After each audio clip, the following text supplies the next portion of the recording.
kasih Bapak yang telah meluangkan waktunya untuk saya wawancarai hari ini. Pada modul 3 yaitu demonstrasi konseptual, yaitu masalahnya masalah dilema etika atau rujukan moral ya Pak. Saya akan mewawancarai Bapak sebagai kepala sekolah saya. Apakah Bapak bersedia? Bersedia untuk membantu Ibu. Ya, Siap. Makasih Pak. Yang pertama, selama ini bagaimana Bapak dapat mengidentifikasi kasus-kasus yang merupakan dilema etika atau rujukan moral Pak? Alhamdulillah, terima kasih Ibu atas pertanyaannya cukup bagus. Saya yang pertama sekali harus memperhatikan permasalahan dalam dilema etika. Yang pertama sekali kita harus memperhatikan risiko-risiko yang terjadi. Kemudian dari hal tersebut kita harus mencari permasalahan dari hal tersebut supaya jangan sampai dirugikan kepada anak-anak. Berarti harus berpihak kepada anak-anak ya Pak ya? Iya. Selanjutnya, selama ini bagaimana Bapak menjalankan pengambilan keputusan di sekolah? Terutama untuk kasus-kasus di mana ada dua kepentingan yang sama-sama benar dan sama-sama mengandung nilai kebajikannya Pak. Alhamdulillah. Dalam mengambil keputusan dalam hal tersebut, kita harus jalankan secara universal ya, dalam mengambil keputusan supaya kita mengambil keputusan tersebut memihak kepada kepentingan orang banyak. Ya, berarti tidak memihak sebelah pihak Pak ya? Iya. Selanjutnya, bagaimana langkah-langkah atau prosedur yang biasa Bapak lakukan selama ini? Yang pertama sekali, langkah-langkah yang kita tempuh untuk masalah dilema etika ini, yang pertama sekali kita bermusyawarah dengan guru, kemudian kita libatkan masyarakat, pengawas, kemudian komite sekolah. Iya, bijaksana sekali yang Bapak lakukan, karena Bapak telah melibatkan guru dan warga-warga sekolah ya Pak ya. Iya. Selanjutnya, hal-hal apa saja yang selama ini Bapak anggap efektif dalam pengambilan keputusan pada kasus-kasus dilema etika ini Pak? Alhamdulillah Bu, bagus pertanyaannya. Dalam dilema etika ini, yang pertama sekali kita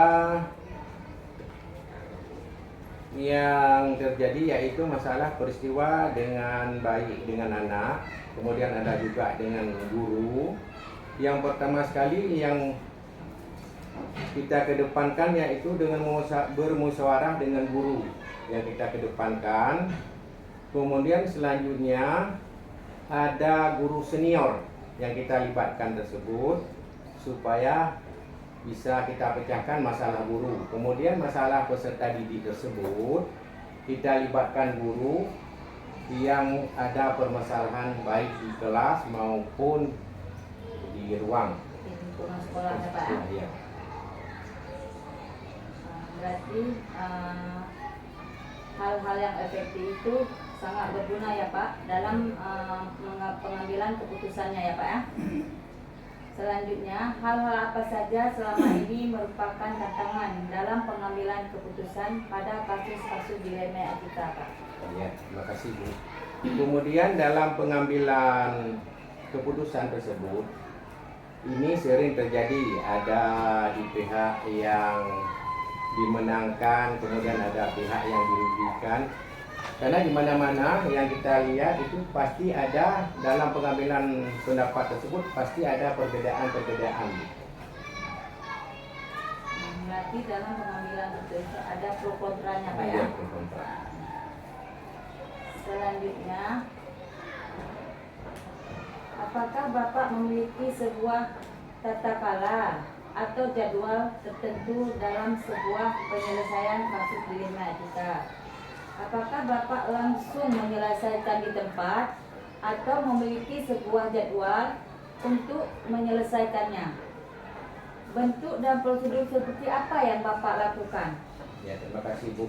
Itu satu pertanyaan. Untuk masalah dilema etika tersebut, kita tidak buatkan jadwal untuk menyelesaikan jadwal permasalahan tersebut. Tetapi kalau ada permasalahan yang kita dapatkan ataupun ada hal-hal yang harus kita selesaikan, misalnya dalam dilema etika itu ada masalah yang rumit misalnya, itu harus kita selesaikan pada hari itu juga.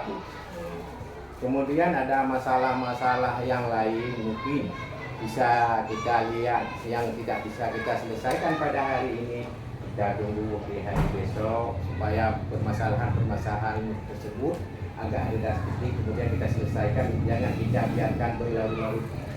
Oh iya, begitu ya Pak ya. Ya. Supaya semua permasalahan dapat diselesaikan Pak ya. Iya.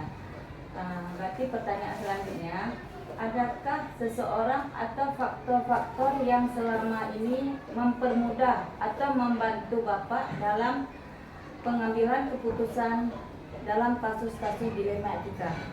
Iya, alhamdulillah.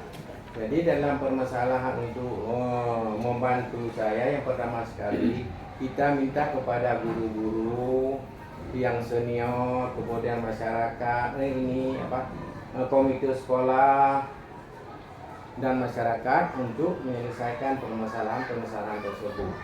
Apabila permasalahan tersebut tidak bisa kita selesaikan di sekolah, kita panggilkan orang tua supaya kita bermusyawarah dengan orang tua supaya permasalahan tersebut bisa kita selesaikan dengan baik.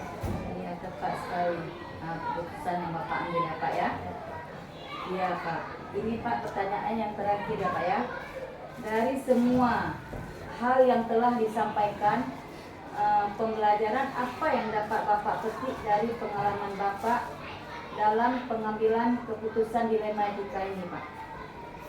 Alhamdulillah Bu, selama saya menjadi kepala sekolah di sini, permasalahan tersebut kita selesaikan dengan bermusyawarah yang pertama sekali, karena segala sesuatu permasalahan tidak bisa kita ambil keputusan langsung tanpa kita bermusyawarah. Jadi dalam permusyawarah tersebut kita bisa melibatkan komite sekolah, guru, dan masyarakat. Itu aja yang bisa saya jawab Bu. Ya Pak, terima kasih Pak atas pengalaman Bapak yang Bapak berikan kepada saya. Pengalaman Bapak itu luar biasa sebagai seorang pemimpin yang menginterpretasi dilema etika, yang mengedepankan musyawarah dan kepentingan orang banyak Pak. Dan cara Bapak dalam mengambilkan keputusan itu yang bermusyawarah dan tidak merugikan sebelah pihak dan tidak mementingkan kepentingan pribadi dan mengedepankan kepentingan orang banyak, itu sangat luar biasa Pak. Terima kasih Bapak, semoga nanti saya dapat mengimplementasikannya kepada murid saya. Dan saya akhiri, wassalamualaikum warahmatullahi wabarakatuh. Waalaikumsalam.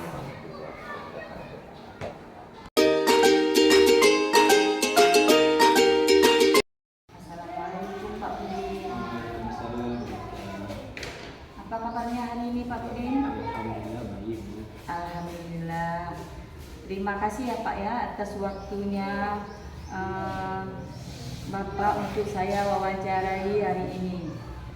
Saya akan mewawancarai Bapak sebagai pemimpin pembelajaran. Apa Bapak bersedia saya wawancarai? Saya ada pertanyaan-pertanyaan untuk Bapak dalam permasalahan dilema etika atau bujukan moral ya Pak ya.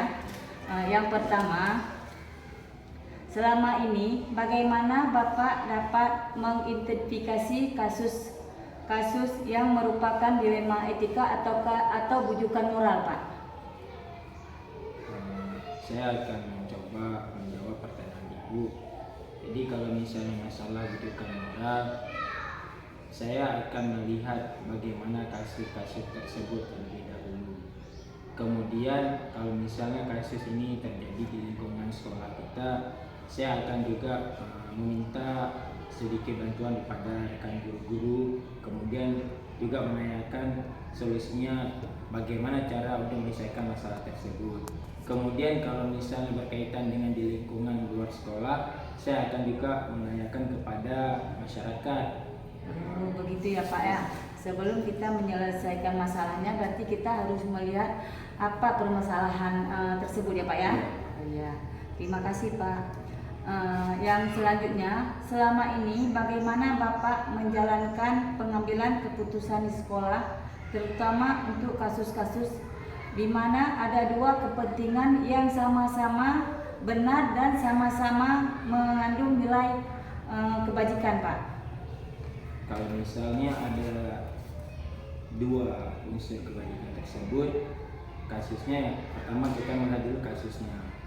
Kemudian dalam kita menyelesaikan kasus itu, kita akan melihat bagaimana cara mengutarakan dan menyelesaikan masalah tersebut sehingga tidak terjadi kesinambungan di antara dua pihak. Pak ya? Ya, terima kasih Pak. Selanjutnya, bagaimana langkah-langkah atau prosedur yang biasa Bapak lakukan selama ini? Prosedurnya yang pertama kita melihat masalahnya. Kemudian setelah kita melihat masalahnya, kemudian baru kita tentukan langkah-langkahnya. Misalnya berhubungan dengan di lingkungan sekolah. Misalnya ada anak yang berbuat sesuatu hal yang tidak baik di sekolah. Kita memanggil anak tersebut, kemudian menanyakan kenapa bisa begini. Kemudian si anak menjawab mungkin dikarenakan ada sedikit permasalahan yang terjadi di luar sekolah mungkin.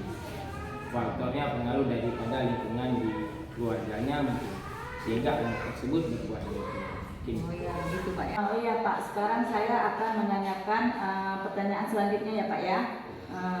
Hal-hal apa saja yang selama ini Bapak anggap efektif dalam pengambilan keputusan pada kasus-kasus dilema etika Pak?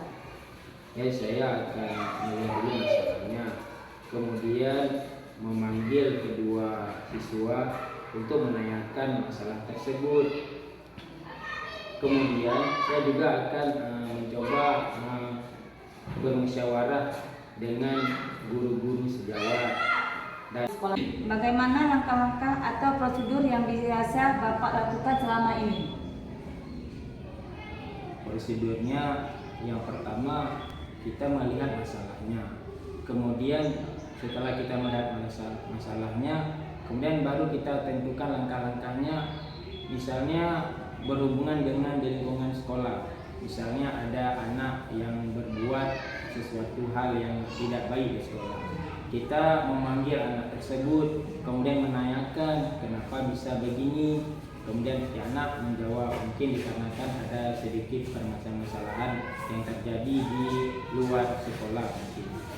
Faktornya pengaruh daripada lingkungan di keluarganya mungkin, sehingga anak tersebut berbuat begitu. Oh ya, gitu Pak ya. Sekarang saya akan menanyakan pertanyaan selanjutnya ya Pak ya. Hal-hal apa saja yang selama ini Bapak anggap efektif dalam pengambilan keputusan pada kasus-kasus dilema etika Pak? Ya, saya akan melihat dulu masalahnya, kemudian memanggil kedua siswa untuk menanyakan masalah tersebut. Kemudian saya juga akan mencoba bermusyawarah dengan guru-guru sejawat dan kepala sekolah, sehingga masalah tersebut tidak berkesinambungan. Oh begitu ya Pak ya. Berarti setiap permasalahan harus bermusyawarah dengan kepala sekolah Pak ya Pak? Iya. Oh ya, sangat tepat sekali yang Bapak lakukan. Selanjutnya, hal-hal apa saja selama ini merupakan tantangan dalam pengambilan keputusan pada kasus-kasus dilematika, Pak? Tentu tantangan tentu semuanya ada dalam setiap masalah. Kita harus melihat dulu masalahnya, kemudian yang jadi tantangannya ada perbedaan pendapat. Misalnya kita telah memanggilkan kedua wali siswa, dua orang tua siswa. Setelah kita menanyakan kepada kedua orang tua, ternyata perbedaan pendapat terjadi. Tetapi kita akan menanyakan bagaimana solusi yang terbaik untuk menyelesaikan masalah tersebut agar masalah tersebut tidak berkelanjutan. Dan juga kita akan menanyakan sedikit tambahan kepada guru-guru yang ada di sekolah tersebut. Mungkin itu. Berarti tantangannya pasti ada, Pak ya, pro kontranya ya, Pak ya, di setiap permasalahannya, Pak. Iya. Selanjutnya, apakah Bapak memiliki sebuah tata kala atau jadwal tertentu dalam sebuah penyelesaian kasus dilematika? Apakah Bapak langsung menyelesaikan di tempat atau memiliki sebuah jadwal untuk menyelesaikan permasalahan tersebut? Dan prosedur seperti apa yang Bapak lakukan? Kalau misalnya masalah, kita lihat dulu masalahnya. Kalau misalnya masalahnya itu tidak sedikit rumit, itu masalah biasa antara siswa dan siswa, mungkin kita bisa menyelesaikan dengan secara tepat, jangka pendek. Tapi kalau misalnya masalahnya itu perlu kita sedikit menanyakan pendapat kepada teman-teman guru-guru, kita akan melakukan penyelesaian dengan jangka panjang. Mungkin itu. Dan memanggil orang tua. Ya, kita memanggil orang tua dan menanyakan bagaimana masalah ini agar masalah ini tidak berkelanjutan lagi, tidak terjadi lagi masalah-masalah yang demikian. Sehingga dengan kita memanggilkan orang tua akan memberikan tanggapan, oh begini cara menyelesaikannya. Mungkin kita bisa bermusyawarah dengan guru-guru yang ada di sekolah tersebut dan wakil sekolah. Berarti tepat sekali yang Bapak lakukan untuk menyelesaikan permasalahan dilematika ya, Pak ya. Berarti dengan melakukan misalnya permasalahannya bisa diselesaikan di tempat, kita selesaikan di tempat. Apabila tidak bisa diselesaikan di tempat, kita memanggil orang tua si murid ya, Pak ya. Ya, terima kasih Pak atas jawabannya.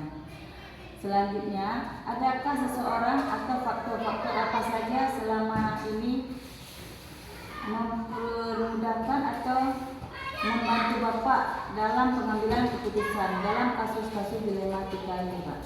Ada di sekolah kita kan ada guru senior. Kalau misalnya setiap masalah itu kita tidak bisa menyelesaikan dengan secara individual, kita bisa menanyakan kepada guru senior dan juga kita juga bisa meminta daripada kepala sekolah, mungkin kepala sekolah ada solusi untuk menyelesaikan setiap masalah. Berarti ada ya Pak ya yang membantu Bapak ya? Saling kerjasama. Saling kerjasama dengan guru dan kepala sekolah ya Pak ya? Iya, benar sekali Pak. Pertanyaan yang terakhir ya Pak ya. Dari semua hal yang telah disampaikan, pembelajaran apa yang dapat Bapak petik dari pengalaman Bapak mengambil keputusan dilematika ini Pak? Ya, dari hal berbagai yang telah saya sampaikan tadi, mungkin masalah itu ada sedikit itu tentang masalah perbedaan pendapat. Karena perbedaan pendapat itu kita bisa melihat, kita bisa pelajari setiap orang itu pasti ada pendapatnya masing-masing. Tapi dengan kita bekerja sama, tidak menyalahkan satu pihak, saling menguatkan pendapat-pendapat tersebut, mungkin dengan demikian kita bisa menyelesaikan masalah tersebut. Mungkin itu. Oh iya Pak. Berarti setiap keputusan itu ada semua masalah bisa terselesaikan Pak ya. Iya Pak. Baik Pak, terima kasih Bapak atas masukan-masukan Bapak berikan kepada saya dan akan saya jadikan sebagai pengalaman untuk saya ke depannya Pak. Nah, terima kasih Bapak atas waktunya dan semoga Bapak sehat selalu dan berjaya ke depannya. Saya akhiri. Waalaikumsalam warahmatullahi wabarakatuh.